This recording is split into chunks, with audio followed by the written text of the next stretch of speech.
శ్రీకృష్ణాయ నమః. భగవద్గీత మొదటి అధ్యాయము అర్జున విషాద యోగము 12 నుంచి 23 శ్లోకాలు మరియు భావాలు.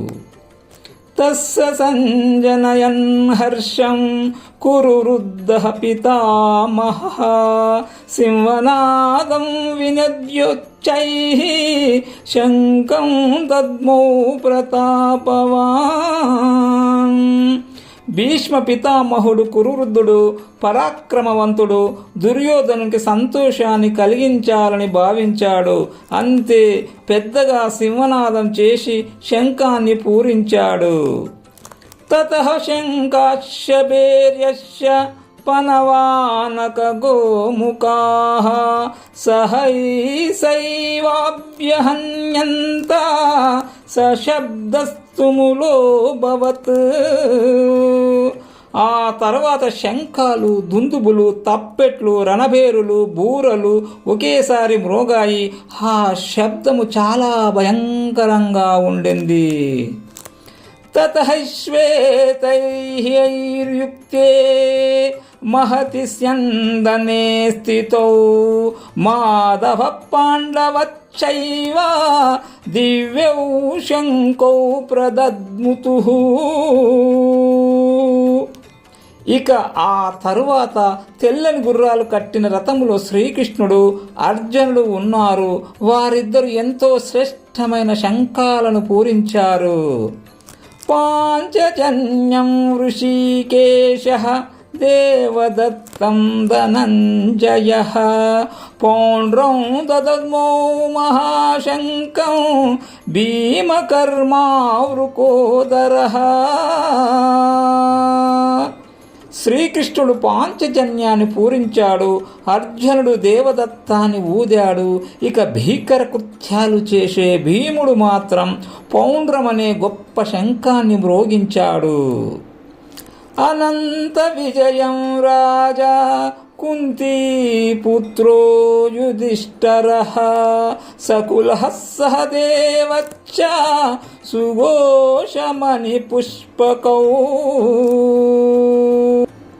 కుంతీపుత్రుడు మహారాజైన యుధిష్ఠిరుడు అనంత విజయమనే శంఖాన్ని పూరిస్తే నకులుడు సుఘోషాన్ని, సహదేవుడు మణిపుష్పకాన్ని పూరించారు.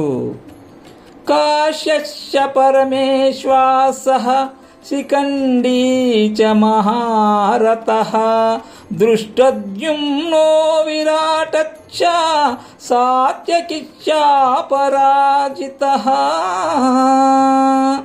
గొప్ప ధనస్సును పట్టుకొని కాశీరాజు, మహారథుడు శిఖండి, దృష్టద్యుమ్నుడు, విరాటుడు, పరాజయము తేలిని సాత్యకి, ఇంకా ద్రుపదో ద్రౌపదేయాచ్చ సర్వస్య పృథివీపతే సౌభద్రస్య మహాబాహుః శంఖాన్ పృథక్ పృథక్. ఏ ధృతరాష్ట్ర మహారాజా, ద్రుపదరాజు, ద్రౌపది కొడుకులు గొప్ప బాహువులతో శోభిస్తూ, సుభద్ర కొడుకు అభిమన్యుడు అందరూ అంతట ఎవరికి వారుగా శంఖాలను పూరించారు.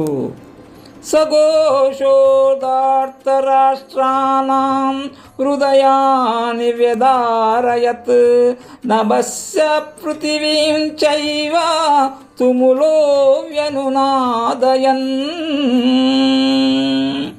పాండవులు భయంకరంగా శంఖాలను పూరించారు. ఆ శబ్దాలు భూమ్యాకాశాలను ప్రతిధ్వనింపజేశాయి. ధృతరాష్ట్రుని బిడ్డల గుండెల్లో దడ పుట్టించాయి. అత వ్యవస్థితాన్ దృష్ట్వా దార్తరాష్ట్రాన్ కపిధ్వజః ప్రవృత్తే శస్త్ర సంపాతే ధనుర్యుధ్యమ్య పాండవః ఋషికేశం తదా వాక్యం ఇదమహామహీపతే. ధృతరాష్ట్ర మహారాజా, ఆయుధ ప్రయోగానికి సమయం ఆసన్నమైంది. జెండాపై కపిరాజును పెట్టుకున్న అర్జునుడు నీ కొడుకుల్ని చూశాడు. ధనస్సును పైకెత్తి కృష్ణుడితో చెబుతున్నాడు. అర్జున ఉవాచ సేనయోరుభయోర్మధ్యే రతం తాపయమేచ్యుత యావదేతాన్నిరీక్షేహం యుద్ధకామానవస్థితాన్ కైర్మయా సహ యుద్ధవ్యం అస్మిన్ రణసముద్యమే. అర్జునుడు అంటున్నాడు, కృష్ణ, నా రథాన్ని నడిపించు, 2 సేనల మధ్యన ఉంచు. నేనెవరితో యుద్ధం చేయాలి, యుద్ధానికి ఎవరెవరు సిద్ధంగా ఉన్నారు వాళ్ళను నేను చూచేటట్టు నా రథాన్ని ఉంచు.